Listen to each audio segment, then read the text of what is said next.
వస్తాయిమా. అవును, మీకెలా తెలిసిపోయిందండి? అంటే మా బామ్మ చెప్పింది.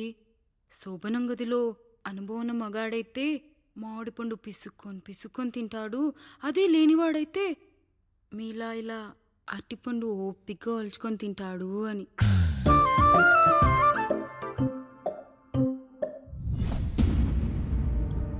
ఏంటవి? అవేంటో తెలీదా? ఫ్రెండ్స్కి పెళ్ళని చెప్తే హ్యాపీ బర్త్డే అనుకొని బెలూన్స్ ఇచ్చారు. ఫీల్ అవుతారు కదా అని 4 అక్కడ కట్టాను.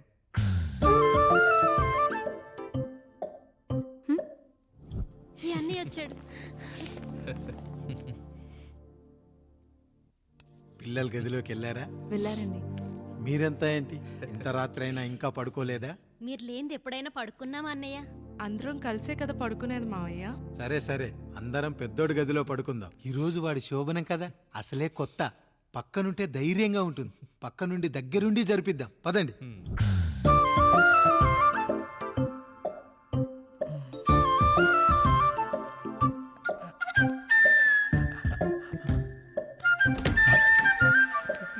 కానివ్వండి రా, కానివ్వండి కానివ్వండి. మీరేంటి మావయ్య ఇక్కడ పడుకుంటున్నారు? అదేంటమ్మా పెద్దోడా, చెప్పలేదా? మేమంతా కలిసే పడుకుంటామమ్మా. నువ్వు మాతో పాటే. అవును భార్గవి. మీరు ఊరుకోండి. మీరు ఇక్కడ పడుకోవడం నాకు ఇష్టం లేదు మావయ్య.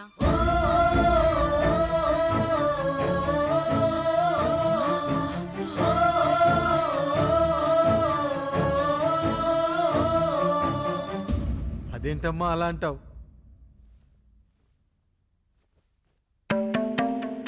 ఎన్నో చూశాం, ఎన్నో చేశాం. దుక్కి దున్ని కోత కోయకుండానే ఈ విత్తనాలన్నీ మొలకొచ్చాయంటావా తల్లి? అవన్నీ నాకు తెలీదు మావయ్య. మర్యాదగా బయటికి వెళ్ళండి.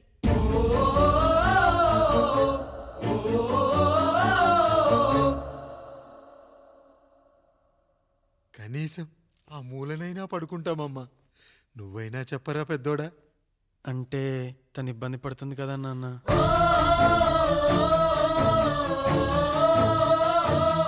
నువ్వు కూడా ఏంట్రా?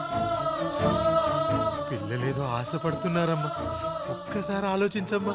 మావయ్య మీరు బయటికి వెళ్తే మేము తలుపులేసుకుంటాం.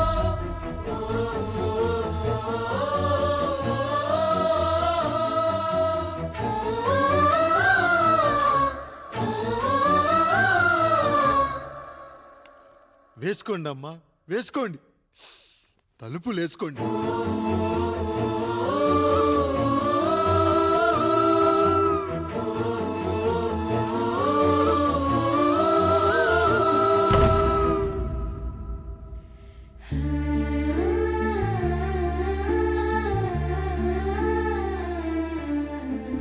రాయుడు, బిడ్డలు జాగ్రత్త. ఈ రోజు నుంచి వీళ్ళంతా నీ తమ్ముళ్ళు చెల్లెళ్ళు కాదు, నీ బిడ్డలు.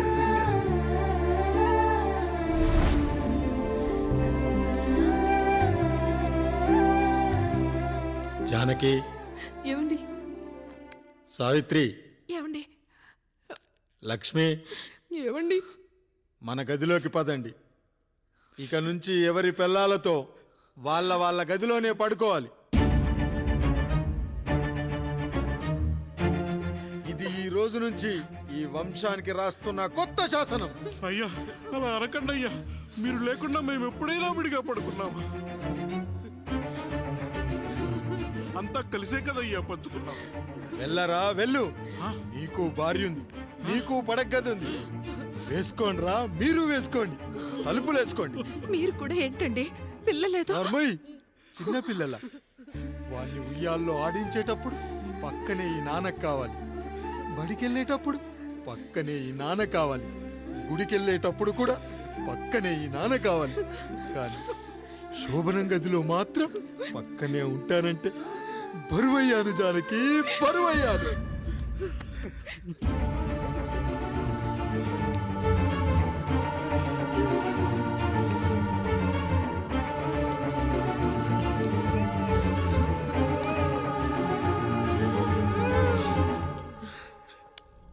ఏంటండి ఇంకా అదే ఆలోచిస్తున్నారా?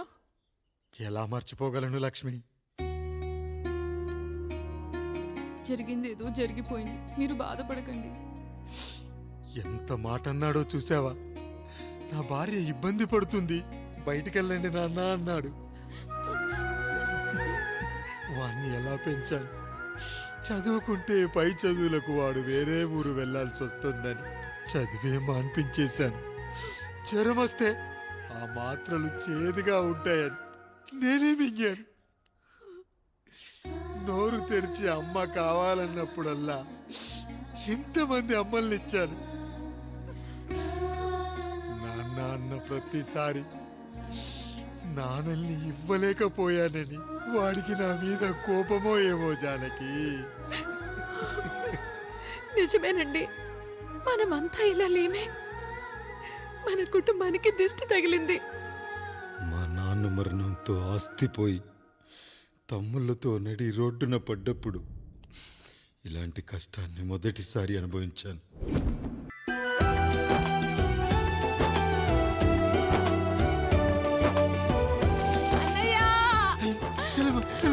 అయ్యో, ఈ పండుగ కాదు తల్లి, ఎంత మంచి.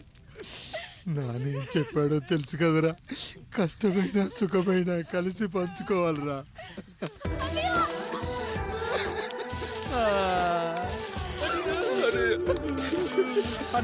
అయ్యో, మరి నువ్వు వాత పెట్టుకోవా అన్నయ్య? నీ బాధ నా బాధ కాదట్రా. అమ్మా అమ్మా అమ్మా అమ్మా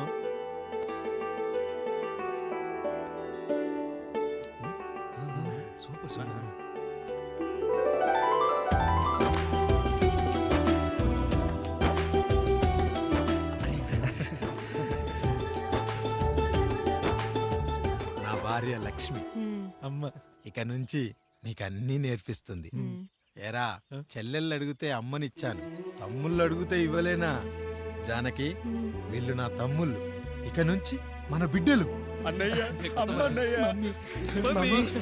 మమ్మీ ఆ అమలాపురం, ఈ ఇచ్చాపురం, ఊహాపురం. నమస్కారం. పిల్లలు బడికొస్తారంట మాస్టారు. బాగా చదవండి, పై చదువులకి పక్కూరు వెళ్ళాలి. ఏ ఈ ఊళ్ళో చదువుకోకూడదా? మన ఊర్లో కాలేజీ లేదు కదయ్యా. ఏరా, నన్ను వదిలి కాలేజీకి వెళ్తారా? ఎక్కడికి వెళ్ళవద్దు. నేను చదువుకుంది చాలదా? నా చదువులు మీ చదువులు కావా? మా కుటుంబాన్ని, మా అన్నదమ్ముల్ని విడదీసే ఈ చదువులు మాకొద్దు మాస్టారు, వద్దు.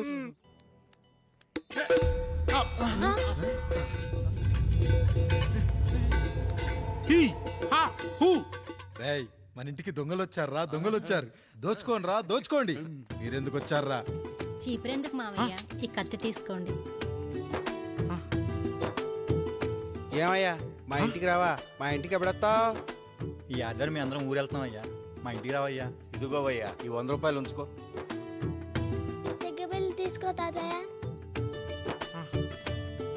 ఏమిటి ఏమిటి ఆప్యాయత అనురాగాలు? ఇదంతా మాకు పాపారాయుడు గారు ఈ ఊరికి నేర్పిన సంస్కారం. మా ఊరికి ఎవరైనా వస్తే ఒట్టి చేతులతో పంపం. ఈ ఊరికి ఏదైనా రోగం వస్తే 4 చావులు ఇస్తాం. దొంగలు వస్తే దోచుకోవడానికి 4 ఇల్లు ఇస్తాం. అయ్యా, పేదరికంలో ఉన్న తల్లిదండ్రుల పిల్లల్ని పార్కుల నుండి, స్కూళ్ళ నుండి తీసుకెళ్లి బిస్కెట్లు, చాక్లెట్లు కొనిపెట్టి డబ్బుండి పిల్లలు లేని దుబాయ్ షేకులకు ఇస్తుంటే నన్ను కిడ్నాపర్ అని జైల్లో పెట్టారయ్యా.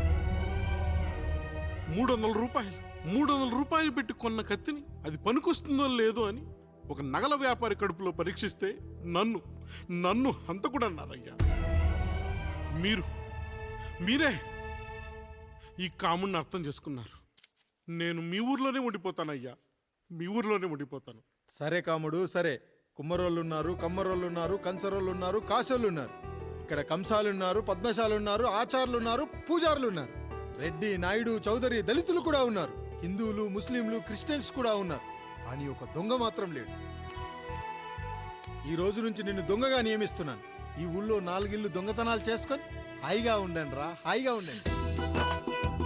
అయ్యా, మీ కుటుంబం అనే కొబ్బరి మట్టలో నేను ఒక ఆకునవుతాను. అన్నయ్య అయ్యా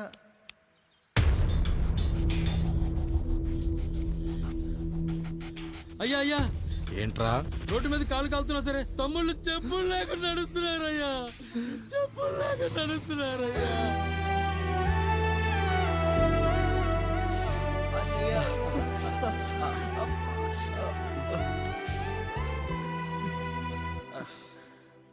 చెప్పులు లేకుండా నడుస్తుంటే కాళ్ళు కాలుతున్నాయట్రా.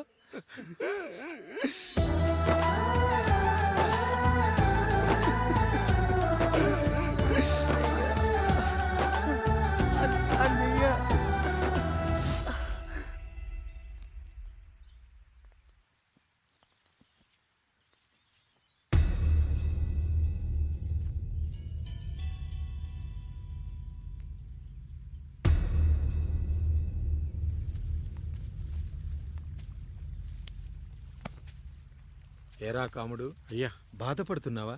పెళ్ళేమైనా చేయమంటావా? వద్దులేండి అయ్యా, నాకు ఇది ఉందిగా చాలు, దీంతో నేను ఎలాగోలా సరిపెట్టుకుంటాను. దీనితో పాటు జీవితంలో నీకు ఓ తోడు కావాలి. రే గంటోడా, అయ్యా ఇక నుంచి కష్టాల్లో సుఖాల్లో వీడికి అన్నీ నువ్వేరా. మీరు శాసించాక నేను వేరే ఏదైనా ఆశించగలనా పెద్దయ్యా?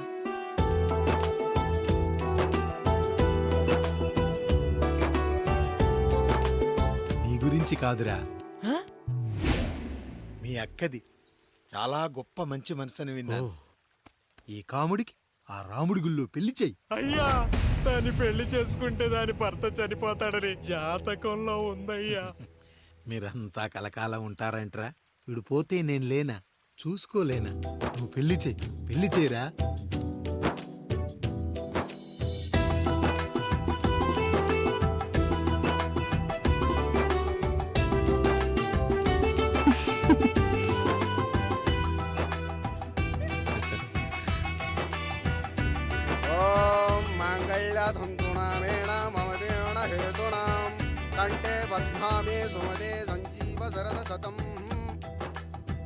అయ్యా, ఏంట్రా? మీ చేత్తో నాకు దొంగగా జీవితాన్ని ఇచ్చారు, ఇప్పుడు ఒక భర్తగా భార్యనిచ్చారు. అదే బంగారు చేత్తో ఒక్క ముడివేసి పెట్టండి అయ్యా, మీ నీడను మేము చల్లగా ఉంటాం. ఏంటి బుజ్జి, ఏమైంది? పండు, నీకు పెళ్లి చేసిన మరుక్షణం నీ భర్త చనిపోతాడని జాతకంలో ఉంటే ఆయన నన్ను నీకిచ్చి పెళ్లి చేశారు. నేను పోతే నా భార్య పరిస్థితి ఏంటయ్యా అని అడిగితే నేను లేనారా అన్నారు. ఆయన చేసిన త్యాగం మామూలు త్యాగం కాదు. ఒకవేళ పొరపాటున నాకేమైనా జరిగితే? అయ్యయ్యో, అంత మాట అనకండి. మీరు వేరే చెప్పాలా? మొన్నటిదాకా తమ్ముడు, ఇప్పుడు ఈ కాముడు, తరువాత రాయుడు. ఒరేయ్ కాముడు, పెళ్ళైన దగ్గర నుంచి మీరు సరదాగా గడిపిందే లేదు. మీరిద్దరూ సరదాగా హనీమూన్కి వెళ్ళిరండి. ఏ ఊటీకో కొడైకెనాల్కో. ఇదిగో టికెట్లు. అయ్యా, మీరు దేవుడయ్యా. ఇక్కడ పనులాగకుండా నువ్వు ముందుగా వెళ్ళిరా. నువ్వు తిరిగి వచ్చిన తర్వాత పండు వెళ్తుందిరా. అయ్యా, ఒక పని మనిషిని మీరు ఇంతగా ఆదరిస్తున్నారయ్యా. నువ్వు పని మనిషి ఏంటి పండు? నీలాంటి స్త్రీమూర్తిని ప్రతి మగాడు అమ్మలా చూసుకోవాలి. ఇక నుంచి నా బిడ్డలు నిన్ను అమ్మా అని పిలుస్తారు, అమ్మలా చూసుకుంటారు. ఏమంటావు జానకి? అమ్మా.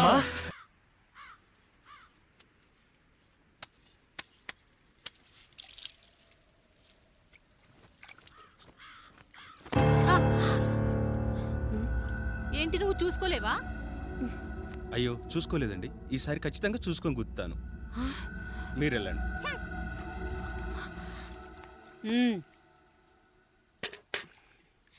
చూడమ్మా, నువ్వు మా కూతురవ్వడానికి ముందే రాయుడు మాకు దేవుడు. ఆయన కుటుంబం మనకు దేవాలయం. వాళ్ళు కొట్టినా తిట్టినా మనం అరవకూడదమ్మా.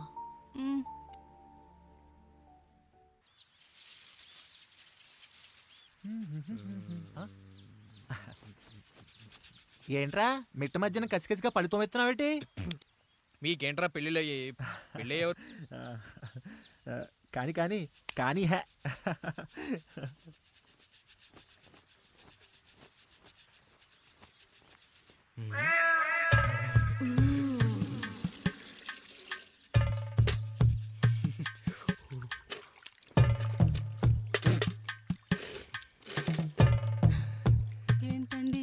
నీళ్ళు కావాలి.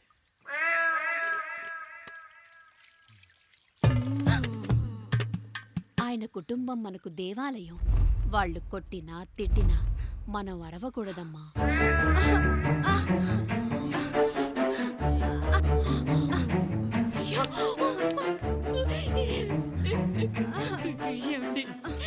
ఏదో ఒకటి చెయ్యండి మీరు. వద్దు పండు, పెద్ద ఆయన దగ్గర మాటొస్తూ. నేను చూడలేదు.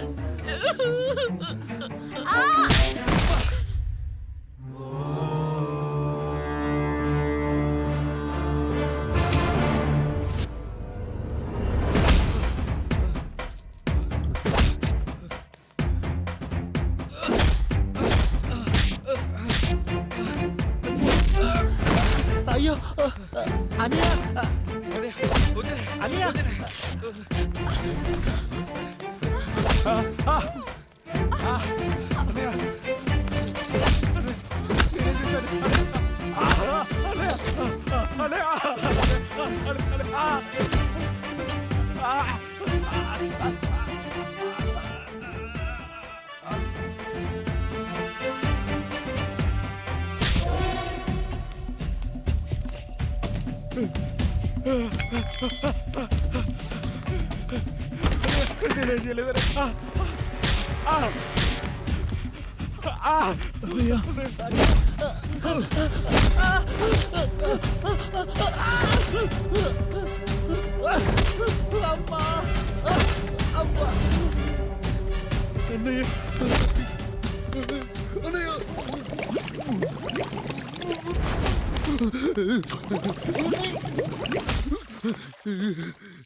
నీతి లేని కుక్క, మా ముందు 7 తరాలు హత్యలు, దొంగతనాలు, వ్యభిచారాలు చేశాం, కానీ ఒక అమ్మాయిని మానభంగం చేసినట్టు చరిత్రలో లేదు. ఈ వంశంలో మొట్టమొదటిసారి ఎవ్వరూ చేయని పని నువ్వు చేసి గొప్పోడివైపోతే మేమంతా చూస్తూ ఊరుకుంటామనుకున్నావా? రేపు పొద్దున వీడిని పంచాయతీకి పిలిచి ఈ రాయుడు తీర్పిచ్చేంత వరకు లక్ష్మి వాడిని ఇంట్లో కూడా రానివ్వకు.